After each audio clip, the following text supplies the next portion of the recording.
uma pessoa comum em rei. Minha ênfase toda aqui, irmãos, está sendo tentar mostrar para vocês que quem tem poder é o nosso Deus. Quem escolhe é o nosso Deus. Não é um líquido, não é o óleo, ok? Não é o óleo. Quando nós transferimos isso para o óleo, na verdade estamos usando algumas coisas aí do paganismo. Tá? Temos aqui então alguém que unge, alguém que até estava autorizado pela sociedade para ungir, mas isso não transformou aquela pessoa num rei. A unção de Davi também é um bom exemplo aqui. Porque de Davi é o seguinte, olha lá o que vai dizer o texto. Sucedeu, bom, o primeiro versículo pulei ali. Disse o Senhor a Samuel, até quando terás pena de Saul, havendo eu rejeitado para que não reine sobre Israel? Enche um chifre de azeite e vem enviar-te a Jessé o belemita, porque dentre os seus filhos me provi de um rei. Deus escolheu Davi. Ainda não tinha declarado para Samuel que era Davi. Disse, vai até a casa de Jessé. Dentre os filhos dele, eu escolhi um rei. Não é, vai na casa de Davi, ou de Jessé, coloca o óleo sobre a cabeça de um dos filhos dele, e aquele que você colocar óleo na cabeça, você que é o profeta e é sacerdote também, Samuel, profeta e sacerdote, que tem esse muito poder, vai lá e transforma ele num rei. Não é isso. Você vai lá e vai colocar o óleo sobre aquele que eu escolhi. Quem escolhe sou eu, Deus está dizendo. Sucedeu que entrando eles, viu a Eliabe e disse consigo, Samuel disse consigo, certamente está perante o Senhor o seu ungido. Porém o Senhor disse a Samuel, não atentes para a sua aparência, nem para a sua altura, porque eu rejeitei, porque o Senhor não vê como vê o homem vê o exterior, porém o Senhor vê o coração. Não é este. Samuel se impressionou com Eliabe, a altura de Eliabe, o porte de Eliabe. Vou colocar o óleo nesse, já transformo esse em rei. Não adianta, pode ser bonito, pode ser alto, pode ser forte, pode ser o que for, Deus vê de forma diferente, e é aquele que ele chamou, é que vai ser o rei. Diz ainda, no outro texto, assim fez passar Jessé os seus 7 filhos diante de Samuel, porém Samuel disse a Jessé, o Senhor não escolheu estes. Perguntou Samuel a Jessé, acabaram-se os teus filhos? Ele respondeu, ainda falta o mais moço, que está apacentando as ovelhas. Disse, pois, Samuel a Jessé, manda chamá-lo, pois não nos assentaremos à mesa sem que ele venha. Então mandou chamá-lo e fê-lo entrar. Era ele ruivo, de belos olhos e boa aparência. Disse o Senhor, levanta-te e unge-o, pois este é ele. Levanta e unge-o, pois este é ele. Tomou Samuel o chifre do azeite e ungiu no meio dos seus irmãos, e daquele dia em diante o Espírito do Senhor se apossou de Davi. Então Samuel se levantou e foi para Ramá. Alguns olham, mas quando colocou o óleo nele, aí o Espírito se apossou. Não, Deus escolheu ele, e a partir daquele dia, a partir do momento que foi declarado, olha, este é o escolhido de Deus, Deus começou a agir por meio do Espírito Santo na vida dele. E se Samuel tivesse ungido a pessoa errada, o Davi continuaria sendo o escolhido de Deus. Então aqui também fica claro, irmãos, que o óleo não tem poder. Não foi a unção com óleo que tornou Davi um rei da parte de Deus, mas Davi, o escolhido por Deus para ser rei, é que foi ungido, em uma demonstração então a respeito da escolha divina. Não adianta. Trazendo para os nossos dias seria a mesma coisa que colocar as mãos, ordenar alguém que não é pastor para assumir o pastorado. Eu tenho falado com, eu dou aula desde 1990 em Seminário Batista. Eu tenho orientado muitos alunos. E alguns às vezes vêm com a dificuldade, se tem o chamado ou não tem. Eu deixo bem claro, se está em dúvida, se percebe que não tem o chamado, só faz o curso. Não deixa impor as mãos, não. Porque vai ser uma calamidade. O povo vai pensar que você é pastor, mas você não é. Porque colocar as mãos sobre você, ou ungir você com óleo, né, não vai transformar você em pastor. Nós colocamos as mãos e ordenamos aqueles que são pastores. Tem o chamado pastoral. Eu demorei para descobrir isso na prática, irmãos. Porque eu me converti, eu tinha até medo desse nome pastor. Me parecia tão santo assim que eu tinha medo. Eu pregava, me chamava para pregar, eu sempre pregava lá de baixo.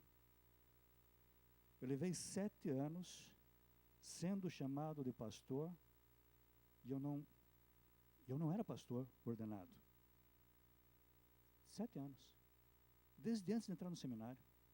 Pessoas queriam que eu fizesse casamento. Até falei em casamentos, mas não fiz o casamento. Batismo, eu não posso batizar. Funeral eu fazia. Funeral, tudo bem. Mas por quê? Porque eu percebia que o pastorado é para aqueles que são chamados para ser pastores. Fui professor muito tempo antes de ser ordenado pastor. Mas desde a minha conversão, antes de ser batizado, eu estava pregando, estava ensinando, dando estudo bíblico, aconselhando, pregando na praça. Na verdade, fazendo o quê? Aquilo que um pastor faz. Depois de 7 anos, na verdade, quando eu fui para o concílio, realmente eu fui para o concílio, aí eu percebi que eu realmente era pastor. Aí Deus me perdoe se eu fui soberbo no dia do concílio.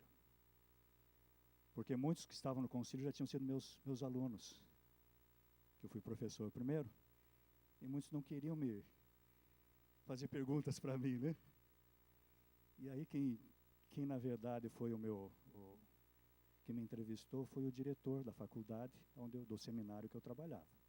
E uma das perguntas que ele fez para mim foi a seguinte, irmãos. Ele disse, por que é que você quer ser pastor?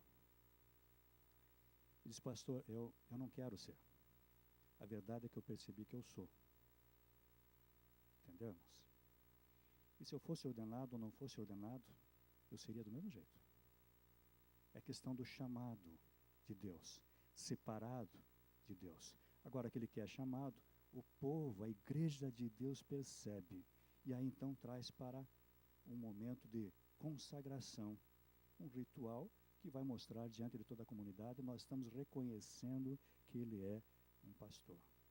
Mas se o povo se enganou, o povo de Deus se enganou, pode acontecer.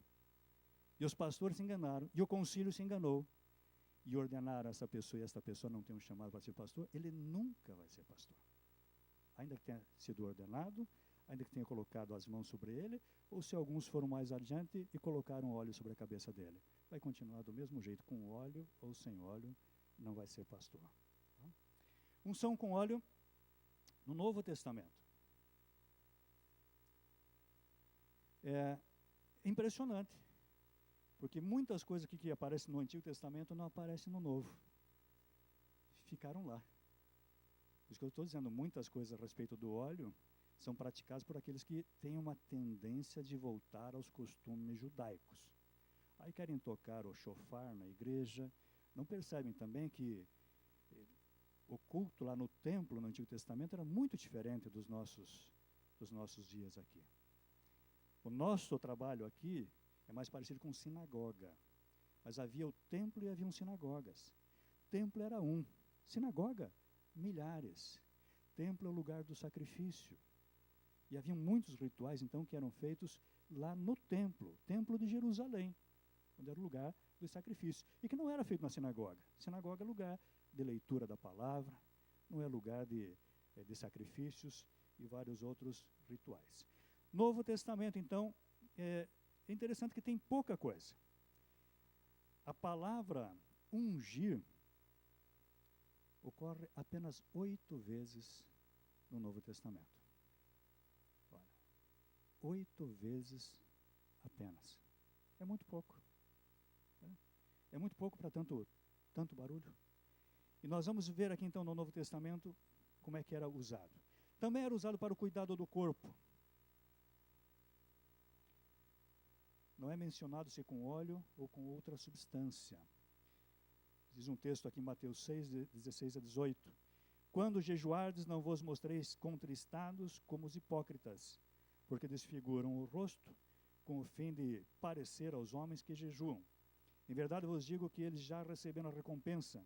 Tu, porém, quando jejuares, unge a cabeça, olha, cuidado do corpo, lava o rosto, com o fim de não parecer aos homens que jejuas, e sim ao teu pai em secreto.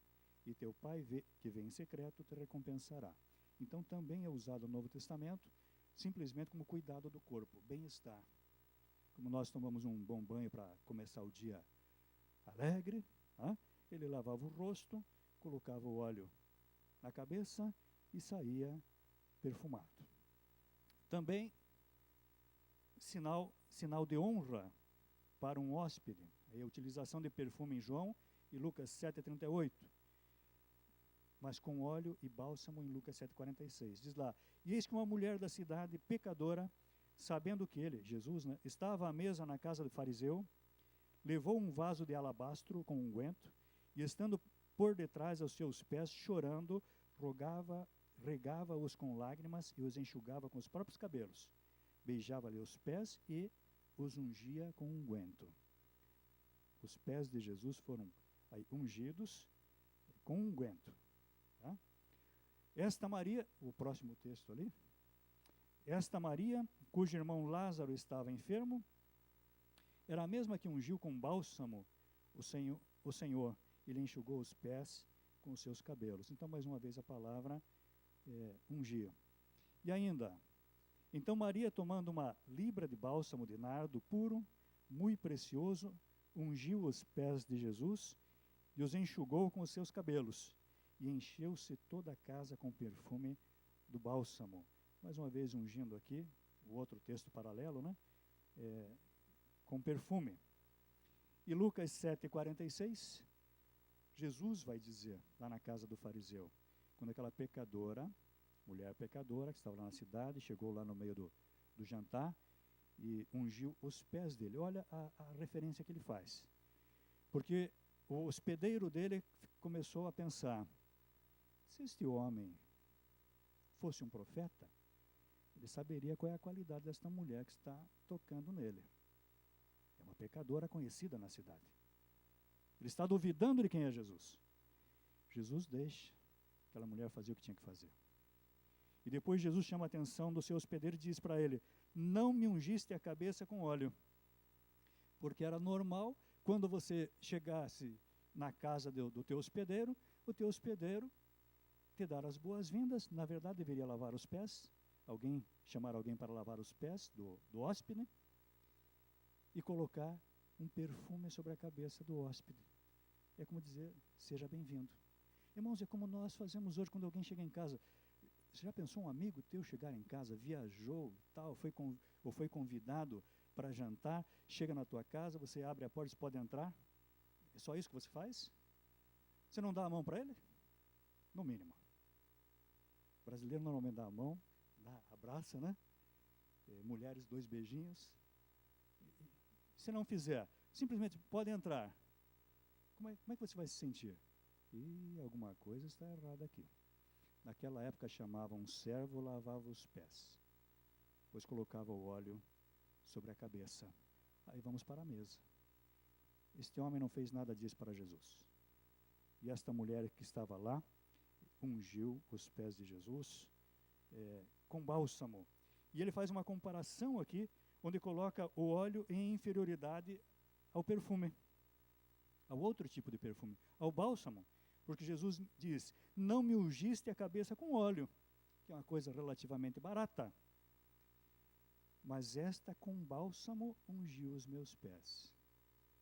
Você não tratou como deveria ter tratado a minha cabeça, que sempre é considerado algo muito valioso no corpo humano. Você não colocou algo barato na minha cabeça, não gastou um pouco de óleo na minha cabeça. Ela gastou um perfume caríssimo aí nos meus pés, que é a parte inferior do corpo. Tá?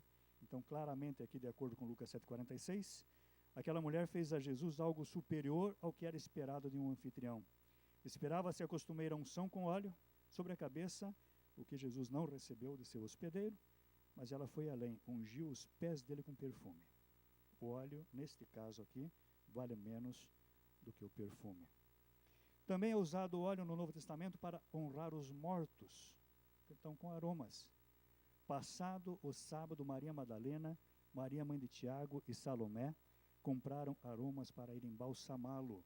A palavrinha ali que está embalsamá-lo é a mesma palavra que é usada em várias partes do Novo Testamento para ungir, inclusive lá de Tiago 5,14. Nesta versão que eu estou usando ali é a versão revista e atualizada. Colocou para embalsamá-lo. Uma versão bem literal seria para ungí-lo. Ungir o corpo. Ué, mas ungir o corpo morto? É, para ungir o corpo morto. Colocar um perfume.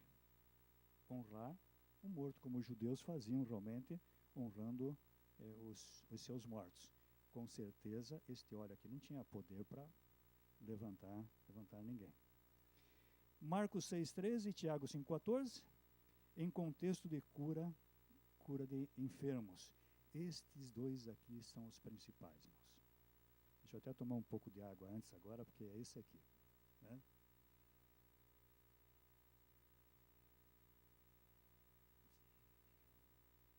Porque aqui fala do contexto de cura de enfermos. Que talvez seja, para o que seja, é o que mais é usado em nossos dias. Só tem 2 textos no Novo Testamento. No Antigo Testamento não tem nenhum texto, olha o que estou falando. No Antigo Testamento não tem nenhum texto a utilização de óleo para a cura.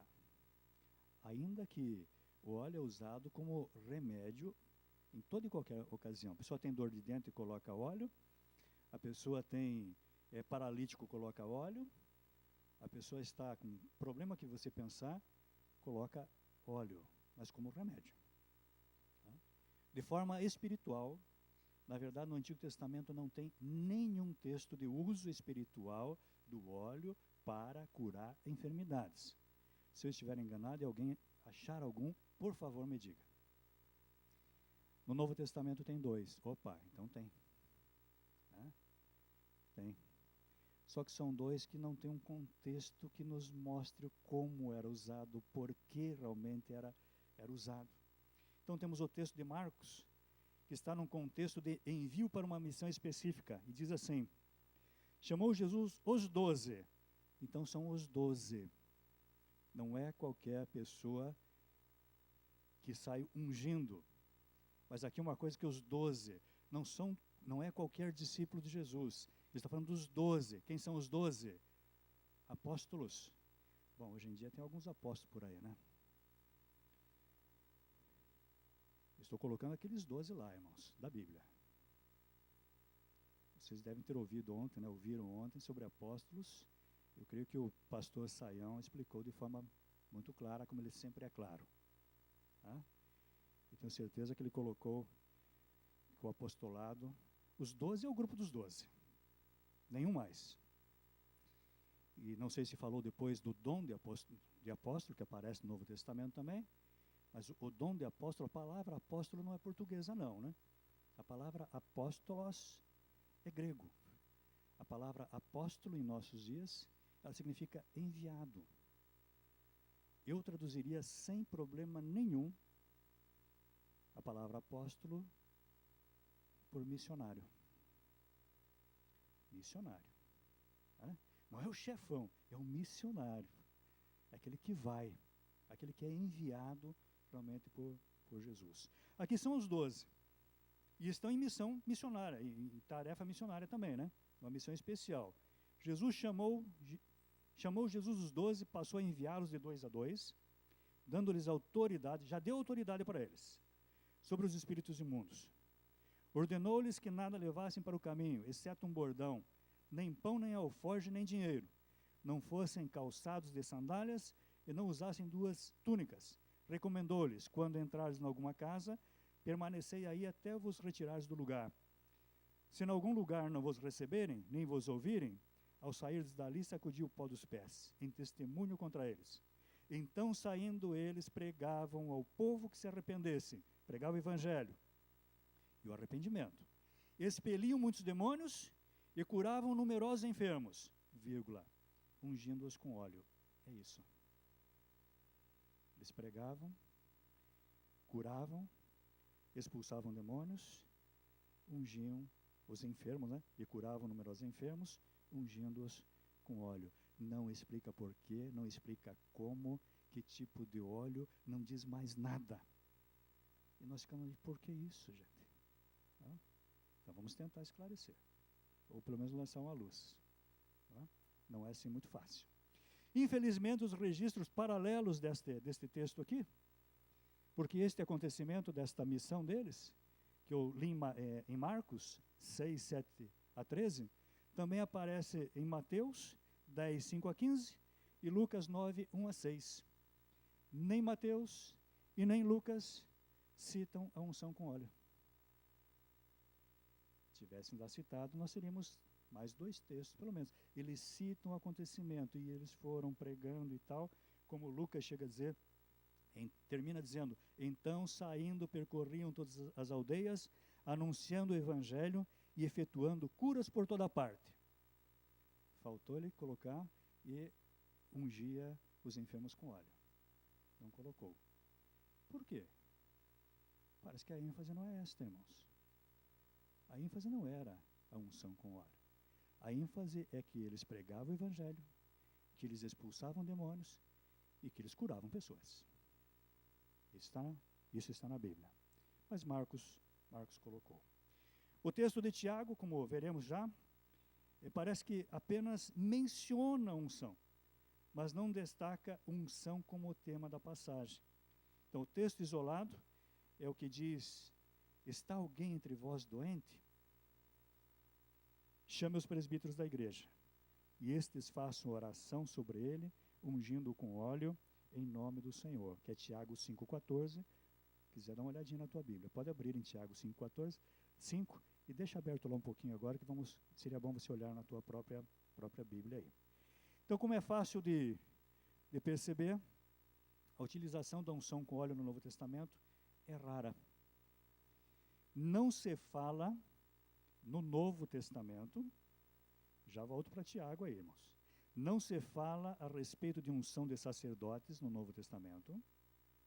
Não se fala a respeito de unção de reis, de profetas, como no Antigo Testamento, nem se apresenta a aplicação da unção para líderes da igreja, como lá no Antigo Testamento era feito.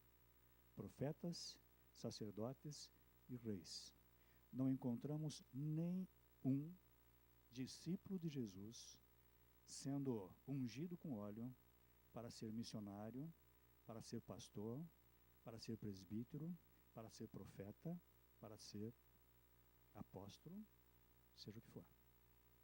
Imposição de mãos nós vemos. Isto é algo que a igreja usava, mas a unção com óleo não. Okay? Então só aparece em Marcos 6,13, Tiago 5,14, e não recebem nenhuma explicação, o que dificulta aqui na compreensão dos detalhes. Um pouquinho mais à frente ali o irmão está me ajudando lá, irmão? Opa, tem que voltar, na verdade. Passou. Marcos 6. Deixa eu me achar lá para não...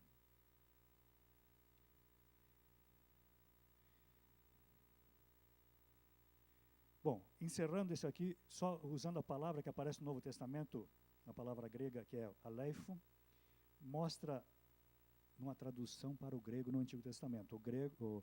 A língua original do Antigo Testamento é hebraico, mas numa tradução para o grego, essa palavra que aparece em Tiago 5,14, ela vai aparecer para cuidados para com o corpo, ou para a beleza, período de luto, cuidado e honra para com o hóspede, e até pintura de parede.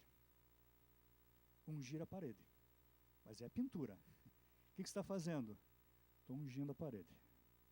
Okay? Isso é usado lá. ocasionalmente como uma palavra para a unção realmente dos profetas e dos sacerdotes. Um pouquinho mais à frente aqui, a unção então com óleo sobre o enfermo. Se o irmão me ajudar, pode ir um pouquinho mais à frente lá, meu irmão. Isso, para aqui um pouquinho. Né? Então, Tiago 5,14 é o principal texto para falar em unção com óleo sobre o enfermo. E aqui então vou seguir com uma tentativa de compreender esse texto, e vocês devem estar com o texto aberto lá de Tiago 5, para acompanhar melhor. Eu vou abrir a minha também, para poder ver melhor. Dá uma olhadinha lá no Tiago 5. 5,14 vai dizer assim: algum de vós está doente? Chama os presbíteros da igreja, para que estes orem sobre ele, ungindo com óleo em nome do Senhor. E nós tiramos muitas vezes esse texto do seu contexto e ficamos só nisso. Poxa, mas lá o Tiago manda ungir com óleo. Mas qual que é o tema da passagem? Irmãos, a unção com óleo aqui só é citada de forma, como é que eu vou dizer assim, passageira. Eu tenho a impressão que se Tiago soubesse da confusão que ia dar essa citação, ele não teria citado, irmãos. Não teria. Isso aqui vai dar confusão lá na frente. Então vamos deixar de lado. Porque o tema não é unção. O tema é oração. Aquilo que o nosso presidente focou aqui. É oração. E o foco deste texto aqui é a oração, meus irmãos. Dá uma olhada ali. Versículo 13. Porque o texto começa no 13. Ali no 12, temos que delimitar o texto. Ele começa no 13 e termina no 18. Em exegese chamamos de perícope, unidade completa. Lá no 12 fala dos juramentos, aquela bem conhecido nosso também, sim, sim e não, não. Seja, porém, o vosso sim, sim e o vosso não, não, para não cairdes em condenação. Está encerrando aí a carta de Tiago. No 13,